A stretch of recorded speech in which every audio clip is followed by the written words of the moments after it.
एक 15 centimetre focus दूरी वाले अवतल दर्पण से कितनी दूरी पर एक वस्तु रखी जाए कि उसका 5 गुना बड़ा वास्तविक प्रतिबिंब बने। प्रतिबिंब की स्थिति भी ज्ञात कीजिए। तो 15 सेंटीमीटर फोकस दूरी वाला है, तो जो फोकस दूरी एफ से लिखी जाती है, एफ का मान कितना है? 15 सेंटीमीटर। अब जो अवतल दर्पण होता है उसकी फोकस दूरी हमेशा ऋणात्मक होती है। ठीक है, ये लिख देते हैं अवतल दर्पण है क्योंकि 5 गुना बड़ा प्रतिबिंब बनता है। यानी आवर्धन क्षमता स्मॉल एम का मान कितना है? 5 दिया गया है। इसका कोई मात्रक नहीं होता क्योंकि अनुपात है, शुद्ध है ना। अब 5 है। अब कैसा है? वास्तविक प्रतिबिंब है। वास्तविक प्रतिबिंब क्या होता है? वस्तु के सापेक्ष हमेशा उल्टा बनता है। तो इसकी आवर्धन वास्तविक प्रतिबिंब के लिए क्या हो जाएगा? ये ऋणात्मक हो जाएगा। यहां पर लिख देंगे वास्तविक प्रतिबिंब।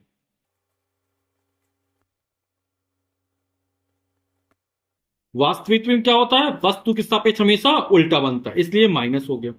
अब हम मान लेते हैं कि वस्तु जो है वो दर्पण से स्मॉल यू दूरी पर रखी जाती है और इसका प्रतिबिंब कहां बनता है? वी दूरी पर बनता है दर्पण से, है ना। और समस्त दूरियां कहां से नापी जाती हैं? दर्पण के ध्रुव से नापी जाती हैं।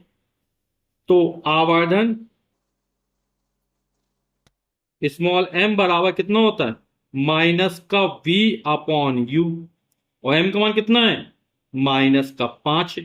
ठीक, माइनस माइनस कट जाएगा, यू का 5 में गुणा हो जाएगा, तो v बराबर हो जाएगा 5u। ठीक, अब दर्पण का सूत्र लगा देंगे। और दर्पण का सूत्र क्या है? 1/f बराबर 1/v प्लस 1/u। मान रख देते हैं, तो 1/f। एफ का मान कितना है? माइनस का 15।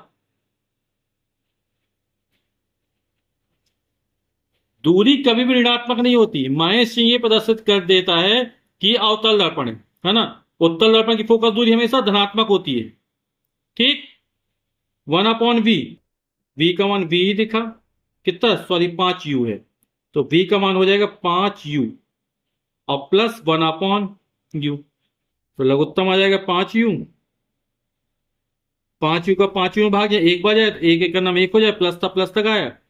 u का भाग 5u में देंगे तो 5 बार जाए, 5 एकम 5।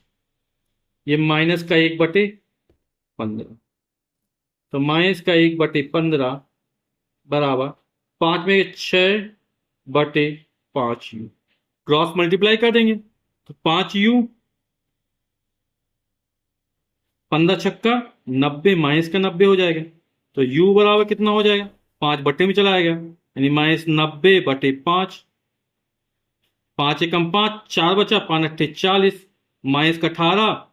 और मात्रा क्या था? सेंटीमीटर। और माइनस चिन्ह क्या प्रदर्शित कर रहा है? जो वस्तु है वो दर्पण के बाईं तरफ रखी है ना। तो यू का मान जो हमेशा प्राप्त होगा वो कैसे? ऋणात्मक ही प्राप्त होगा। तो उत्तर लिख देंगे, वस्तु को दर्पण से 18 सेंटीमीटर की दूरी पर रखने से 5 गुना बड़ा वास्तविक प्रतिबिंब बनेगा। यही हमारा उत्तर हो जाएगा।